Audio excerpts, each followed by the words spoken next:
ეს ვიდეო კადრები პირდაპირ მტკიცებულებაა, რომ 22 ნოემბერს TV1-ის ჟურნალისტი უკანონოდ დააკავეს. ვიდეო მასალაში ცხადად ჩანს, რომ გიორგი მამნიაშვილი პროფესიულ მოვალეობას ასრულებს, დაკავებებს იღებს და რედაქციაში აგზავნის.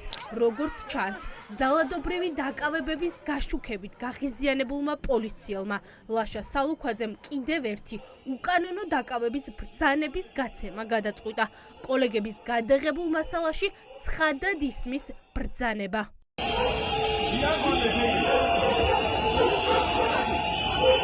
ვინ არის პოლიციელი, რომელმაც TV1-ის ჟურნალისტის დაკავების უკანონო ბრძანება გასცა?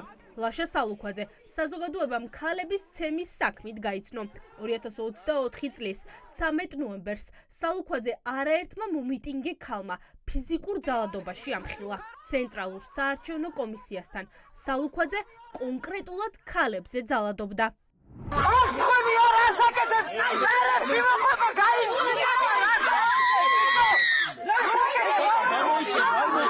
მოპოვებული მტკიცებულები დასტურდება, რომ TV1-ის ჟურნალისტი უკანონოდ დააკავეს. მას შემდეგ, რაც გიორგი მამნიაშვილი პოლიციის მანქანაში ჩასვეს, TV1-ის ახალი ამბების სამსახურმა შინაგან საქმეთა სამინისტროს დაუყოვნებლივ აცნობა, რომ მამნიაშვილი აქციაზე სამსახურეობრივ მოვალეობას ასრულებდა. არსებობს არაერთი მტკიცებულება, მათ შორის ეს კადრები და მამნიაშვილის მოწოდებული ინფორმაცია აქციიდან.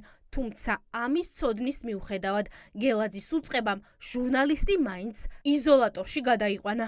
ის რომ გიორგი მამნიაშვილი ასრულებდა პროფესიულ მოვალეობას, ეს დასტურდება არაერთი უტყუარი მტკიცებულებებით, რომელიც ჩვენს იურისტებს გააჩნია და რომლის შესახებაც ინფორმირებული იყო შინაგან საქმეთა სამინისტრო, ამის მიუხედავად დააკავეს და პატიმრობაში იზოლატორში მოათავსეს ჩვენი ჟურნალისტი, როდესაც შეეძლოთ მათ თუნდაც ხელწერილით მისი გამოშვება გვიან ღამითვე. ამ ყველაფრის მიზანი არის, რომ ჟურნალისტებმა აღარ გააშუქონ ის პროტესტი, რომელიც ქვეყანაში არის, დააშინონ ჟურნალისტები, რომ საპროტესტო აქციებზე იყოს ნაკლები ამბის გამომტანი, ნაკლები ამბის მთხრობელი, თუმცა ჩვენი მედიის პროფესიული მოვალეობაა ვიყოთ იქ, სადაც ხდება ამბები, იქ, სადაც დგას ჩვენი ქვეყნის მოსახლეობა და საპროტესტო აქციების გაშუქება უწყვეტად გაგრძელდება.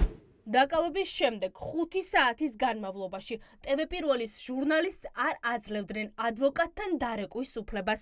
გადაყვანის შემდეგ კი ვიდრე TV1-ის იურისტი მასთან შევიდოდა, დამამცირებელი მოპყრობის მსხვერპლი გახდა.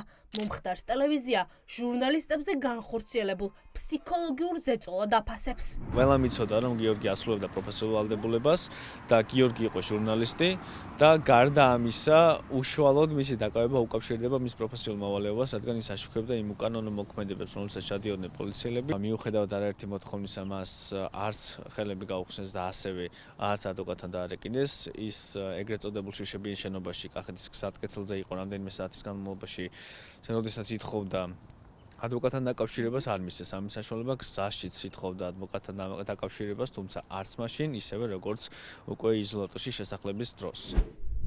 ჟურნალისტური ეთიკის ქარტია მოუწოდებს შინაგან საქმეთა სამინისტროს დაუყოვნებლივ გაათავისუფლოს TV1-ის დაჭერილი ჟურნალისტი. მედია ექსპერტებმა განგაში სიგნალი უკვე ჩართეს. ყველა თანხმდება, რომ ჟურნალისტების დაკავების უკან არის ერთადერთი მიზანი. ჩაახშონ თავისუფალი სიტყვა, რომელიც ოცნებისთვის დიდი თავისტკივილია. ამ ყველაფერში ძალიან მარტივად ამოვიცნობთ მათ მიზანს, რაც არის ის, რომ შეზღუდონ უკიდურესად სიტყვის და გამოხატვის თავისუფლება, ჟურნალისტებს არ მისცენ პროფესიული მოვალეობის შესრულების საშუალება და საზოგადოება დატოვონ მათთვის სასიცოცხლოდ მნიშვნელოვანი ინფორმაციის გარეშე. დღეს რა მდგომარეობაშიც არის ქართული დამოუკიდებელი მედია, რა ძალადობის, წნეხის სიამაღლებელი კოსმოპოლიტანი, ამდენი ჟურნალისტი პროფესიული მოვალეობის დროს დააკავეს და ასე შემდეგ. მსგავსი პრობლემა გამოწვევა ექსტენსიალურ საფრთხეს დამოუკიდებელი საქართველოს ისტორიაში არასოდეს არ ყოფილა. გიორგი მამნიაშვილის დაკავების შესახებ TV1-ის ახალი ამბების სამსახურმა დაუყოვნებლივ აცნობა ჟურნალისტთა დაცვის საერთაშორისო კომიტეტს. ხვალ ინფორმაციას მიიღებს ევროსაბჭოს მედია ოფიცერი. ხელისუფლებას აქვს ნადირობა გამოცხადებული ჟურნალისტებზე ერთადერთი მიზნით, ერთი მხრივ დააშინოს საზოგადოება, მეორე მხრივ დატოვოს ინფორმაციის გარეშე მოქალაქეები იმ რეპრესიების შესახებ, რომელიც საპროტესტო აქციების დროს იჩენს თავს და პროტესტის მიღმაც. მიზანი არის დამალონ ინფორმაცია და დარჩნენ იმ სახელისუფლებო პროპაგანდის ამერა, რომელიც ადამიანებს უმალავს რეალურ ვითარებას, თუ რა პროცესები ხდება, როგორ ხდება ქვეყნის იზოლირება დასავლური სამყაროსთან. დამოუკიდებელი მედია არის ის, რაც ყელში ყავს გაჩხერილი ქართულ ოცნებას, ვერ მოახერხა მისი რაღაცნაირად განეიტრალება და ამიტომ უტევს ასე აგრესიულად, ის არ ერიდება დაკავებას, ცემას, გინებას ჟურნალისტებისას. უკანონოდ დაკავებული TV პირველის ჟურნალისტი ახლა პროცესის ჩანიშვნის მოლოდინშია. საინტერესოა, რა მტკიცებულებებს წარმოადგენს გელაძის უწყება მამნიაშვილის წინააღმდეგ, რომელიც აქციაზე პროფესიულ მოვალეობას ასრულებდა.